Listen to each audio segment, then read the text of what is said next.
ever look outside and wonder why it's sunny one day and rainy the next? Well, some mornings are crisp and cool, while others feel warm and humid. But what causes these changes? Why do storms form? And what makes wind blow? And how does a clear sky fill with clouds? Well, in this video, we will explore the answers to these questions and unreveal the secrets behind the weather we experience every day. From the warm rays of the sun to the chill of the stormy night.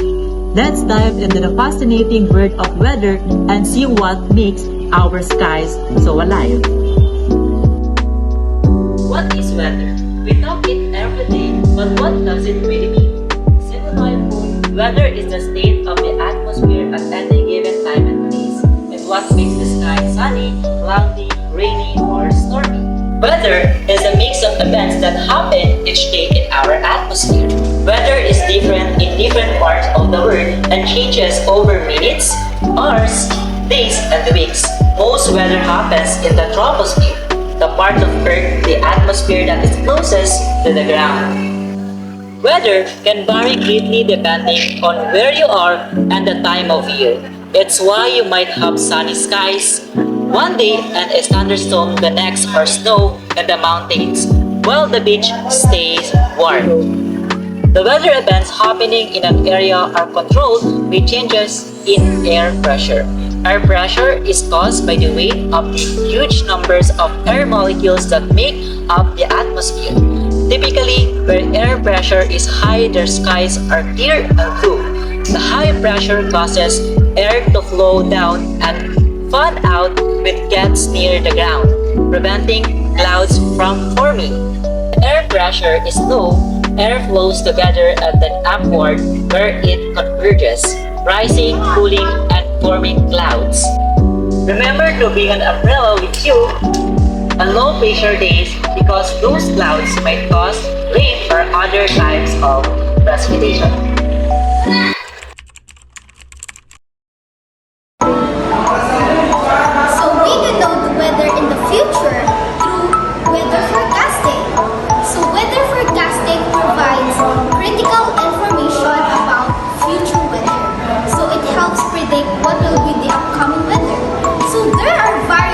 Involved in weather forecasting. First is the traditional weather. So it's a forecasting which is mostly based on weather pattern or observations. And the next is nowcasting, which is the forecasting of weather within the next 6 hours. And the third is analog techniques, where meteorologists compare the previous weather to future weather in the same time and location. And lastly is this numerical weather prediction model, which uses numerical data to predict future weather. Additional to that is the ensemble forecasting. Ensemble forecasting is like having multiple weather models run at the same time, each with slightly different starting conditions. These create a range of possible weather outcomes, giving us better idea of the uncertainty in the forecast. So meteorologists use radar, weather satellites, and weather maps.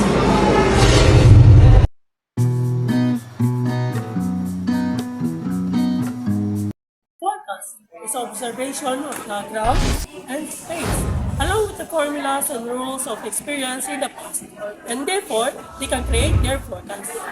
Did you know that there are 4 types of forecast? We have PSSC, which is the persistent forecast, synoptic forecast, and statistical forecast, and also the computer forecast.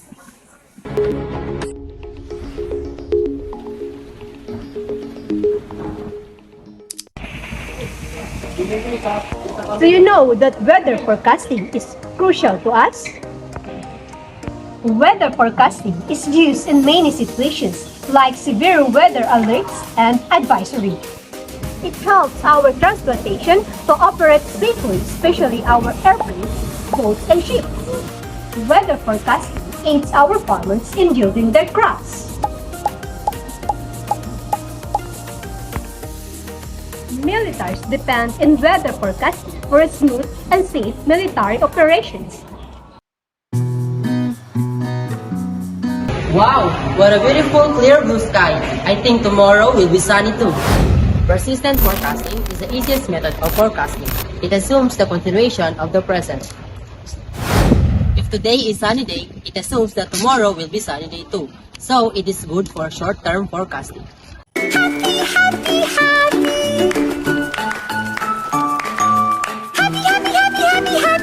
Climatology forecasting is a long-term forecasting relies on observations that weather for a particular day at a location does not change much from one year to the next.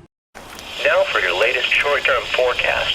Numerous snow showers are falling across eastern Minnesota and northwest through west central Wisconsin. From the Twin City metro area north to Duluth Superior, the showers are moving to the southeast at 35 miles per hour. Reports over west. The forecasting of the weather within the next 6 hours is often referred to as nowcasting. Nowcasting method uses highly automated computers and image analysis system to integrate data from variety of sources rapidly.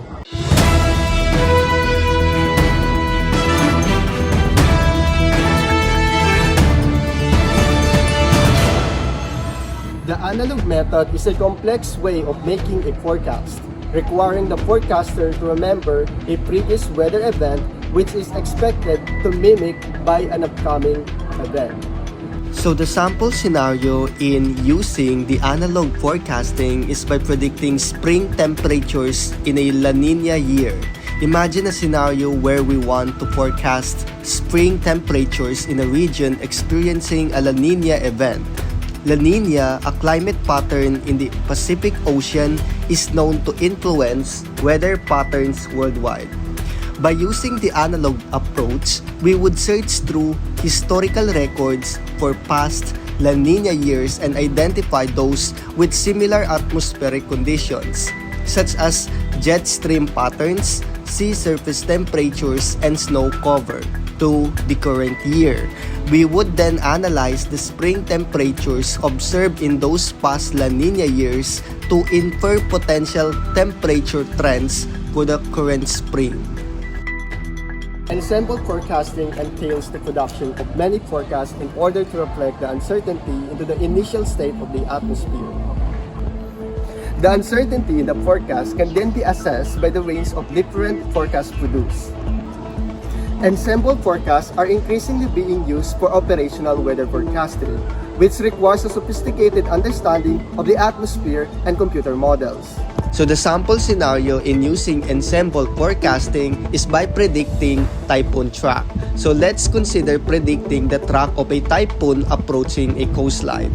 So by using ensemble approach, multiple typhoon models, each with slightly different initial conditions and parameterizations, are run simultaneously. The ensemble of model outputs provides a range of possible typhoon tracks, highlighting areas of high and low probability. And now, let us know and explore the application of weather forecasts in different fields.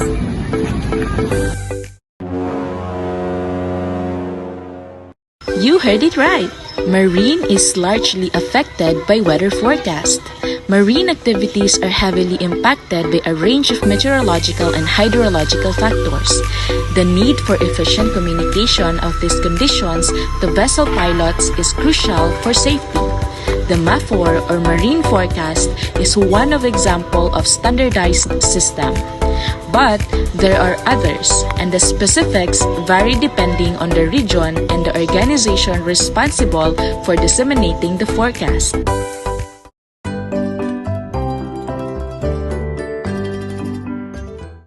Weather plays a crucial role in agriculture decision-making. impacting everything from planting and harvesting schedules to irrigation and pest control. Farmers are highly dependent on accurate and timely weather forecasts to optimize their operations and minimize risks. For instance, drying hay is only feasible in dry weather, while crops can be ruined by drought.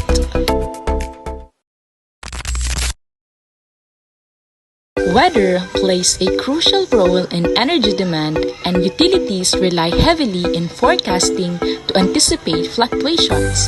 The concept of degree days is a key tool for understanding how temperature drives heating and cooling needs. Electricity and gas companies rely on weather forecasts to anticipate demand, which can be strongly affected by weather.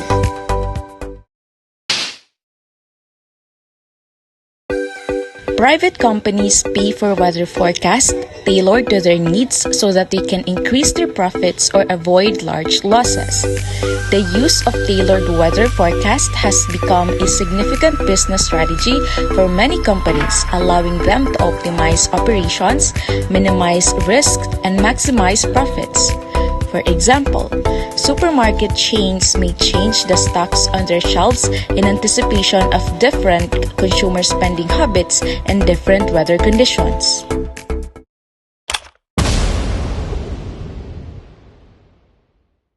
Military weather forecasting is crucial and highly specialized field that plays a vital role in supporting military operations, ensuring the safety of personnel, and maximizing mission effectiveness.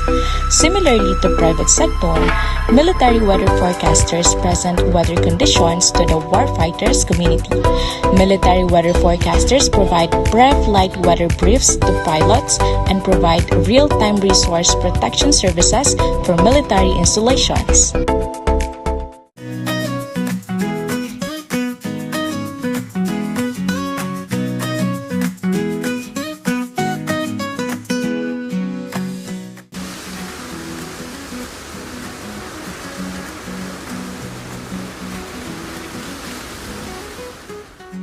Weather is all around us, influencing our daily lives in ways we often overlook.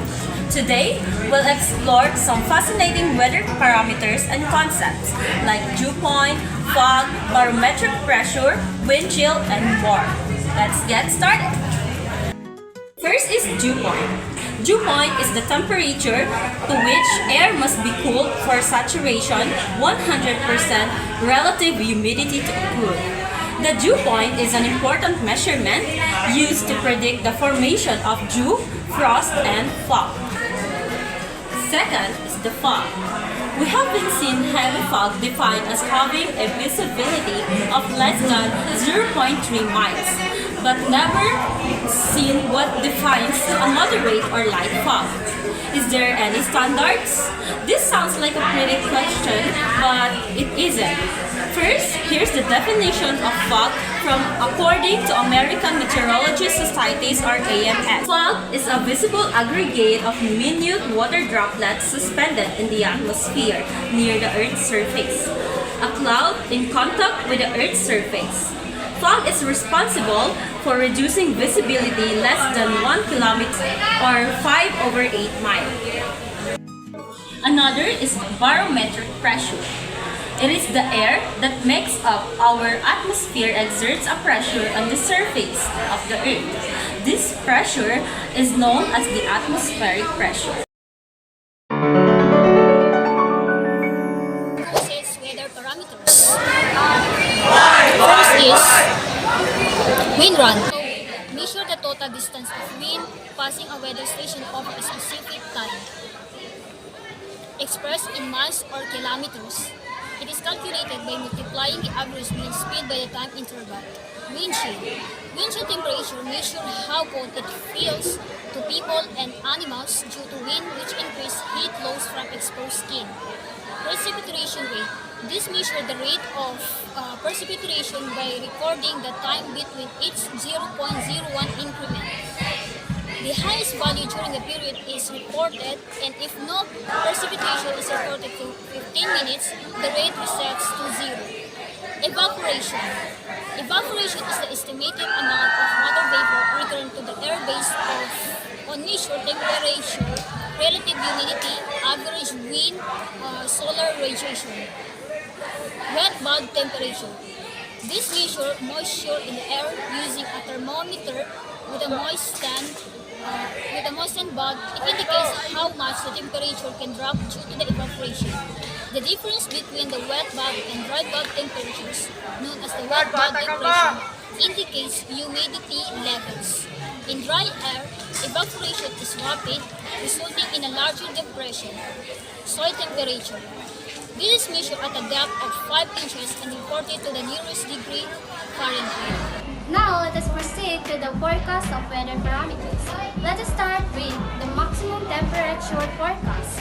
The forecast of maximum temperature is based on the sunshine during the day. The cold and warm advection have pronounced effect on the temperature conditions. As opposed to that, we also have the minimum temperature forecast. The forecast of minimum temperature is based on the cloudy condition during the night. The cold and warm advection have effect on the nighttime temperature. We also have wind forecast. Wind is generated by the movement of air masses due to the horizontal pressure gradient set up between the two stations. We also have cloud forecast or precipitation.